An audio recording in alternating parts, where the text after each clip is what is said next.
members of the Security Council have been proposed to discuss an incident on Polish soil which took place on the evening of 9 to 10 September. According to the reports from the Polish Operational Command, in the airspace of that state, more than a dozen unmanned aerial vehicles entered that airspace. It has been announced that part of them have been neutralized by air defense systems.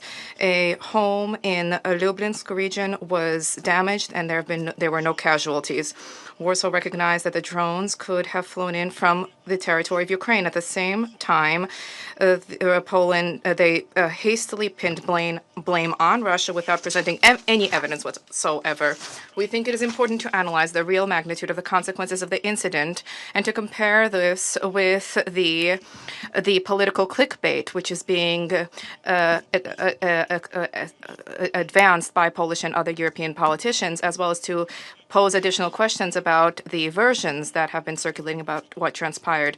On the 10th of September, Warsaw published data about fragments of drones that fell, and specifically a photograph was demonstrated of a roof of a home that had been damaged. However, any military expert will confirm that if this indeed was an explosion of a drone warhead weighing tens of kilograms, the consequences would have been different.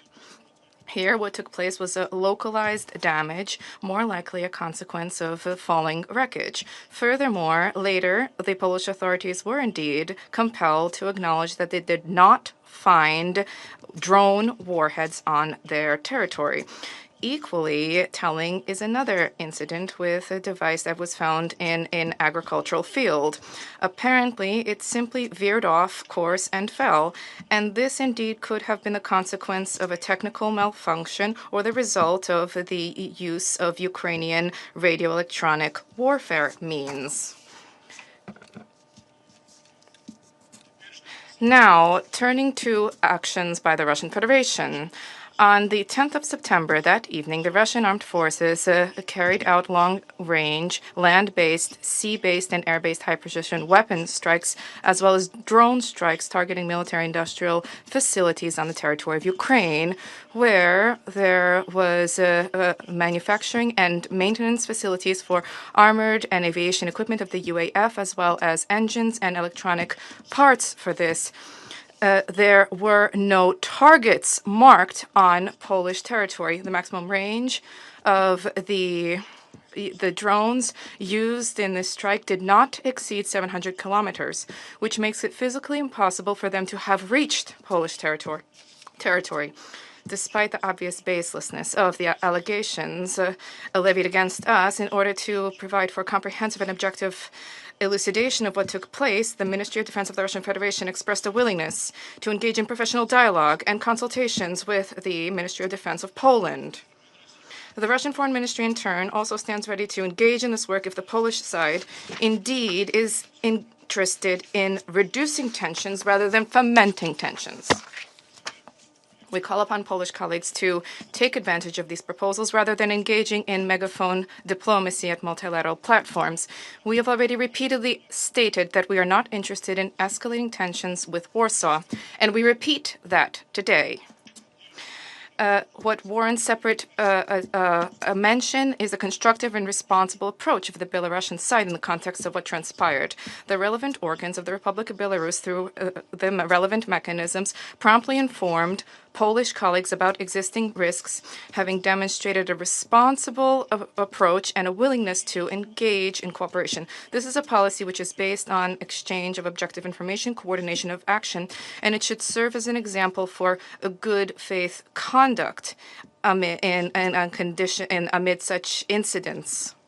Mr. President, unfortunately, the reaction to the incident in Polish and European political establishment and media outlets gives rise, under these circumstances, to significant questions. The head of EU diplomacy, Kaja Kallas, without having awaited official conclusions, rushed to make loud statements about the alleged deliberate violation of Polish airspace, advancing her favorite talking point about investments in European defense, that is, continuation of the militarization thereof. Hysterical outbursts about the alleged aggression from the Russian Federation is also heard from other European capitals. This is all very similar to the information campaign Ukraine, the goal of which is to maintain the level of external mobilization around Ukraine and to continue to egg on allies to continue to provide new and new weapons. In this vein, we would be well advised to recall the incident which occurred in Przewód in November 2022, when, as a result of the fall of a missile, 2 Polish citizens died. At that point, tensions were also being ignited. However, 1 year later, the general prosecutor and Minister of Justice Zbigniew Zerbo recognized that both the launch location and the ownership of the missile were Ukrainian. And the former president of Poland, Andrzej Duda, in an interview with the journalist Bogdan Romanowski, recently explicitly recognized that at that point the Kiev regime was attempting to pressure Warsaw to levy accusations against Russia. According to him, this was a deliberate attempt to draw Poland and consequently NATO into an armed conflict. This candid comment from the Polish politician is an important recognition, which is not being quoted by European newspapers, nor discussed it in national parliaments, but we think it is important today to remind you of this. We are talking about a desire of Kiev to at all costs engage in the confrontation with Russia. More and more states. It is no secret that Ukraine has long been consistently attempting to expand the geography of the conflict with no regard for the consequences of such an escalation. The Polish authorities, for all of these years, in an anti-Russian frenzy, were willing to support any, regardless of how criminal, regardless of how reckless, any actions of the Kiev regime, and were eagerly indulging it, hoping to harm the Russian Federation using its hands. Unfortunately, the Polish authorities are not drawing any conclusions, and they're continuing to engage in a policy of escalation in Europe. For example, at the pretext of conducting a joint Russian-Belarusian exercises, the West Zapad 2025, the Polish authorities already announced the closure of the border with Belarus, and they announced the intention to deploy to that area up to 40,000 military personnel. Let us recall that our above-mentioned strategic exercises are defensive in nature. They do not pose any threat for any neighboring country. And the representatives of OSCE countries, including Poland, have been invited to observe them. However, the decision was taken, the border is closed, and the victims of this decision are ordinary citizens whose freedom of movement has been denied. In any conflict, when we are talking about provocations, the key question remains unchanged. Who does this benefit? The response here is obvious. All of this artificially blown up hysteria is beneficial exclusively to the head of the Kiev regime and the European Party of War, who are desperately trying to derail prospects for Ukrainian resolution, which began to take shape as a result of the Russian-US contacts in August. It is evident that Zelensky is now the main opponent to a political resolution of the Ukrainian crisis, which will uncover his illegitimacy. Without the conflict, the justification for the legal vacuum will disappear. This justification, which he is using to cling to power in circumvention of constitutional procedures, even according to the data of Ukrainian sociological centers, Zelensky's ratings are falling precipitously, as is the level of trust in him. In this context, the unabated military actions, hostilities, are a tool for political survival of the Ukrainian regime. Against the backdrop of this, what is becoming clear is the level of despair prompting the Kiev authorities to throw remnants of the people forcibly mobilized into battle, or more accurately, to slaughter, despite the colossal losses and skyrocketing desertion rates. Official data for 2025 shows that more than 140,000 criminal cases have been initiated for soldiers who abandoned their units. The overall figures for desertion since the start of the conflict are nearing 266,000 people. The effective stabbing levels in combat units at 50% is viewed as a success, and the real losses exceeding 15 to 20,000 people per month has long ago outstripped the pace of mobilization. People no longer wish to die for a corrupt leadership which long ago has ceased to represent the interest of society. The head of the UAF, Syrsky, recently recognized that Russia has a threefold advantage in manpower and capabilities and in the main areas can has a 4 to 6-fold advantage. This is a frank recognition of failure and essentially an indictment of the current military political policy. And this is precisely why Zelensky today is willing to do anything at all to maintain this conflict in the active phase, even if this may give rise to threats, if this means simulating threats, exaggerating consequences, or, as was the case in Przewod, manipulating any incident in order to drag NATO countries into the war.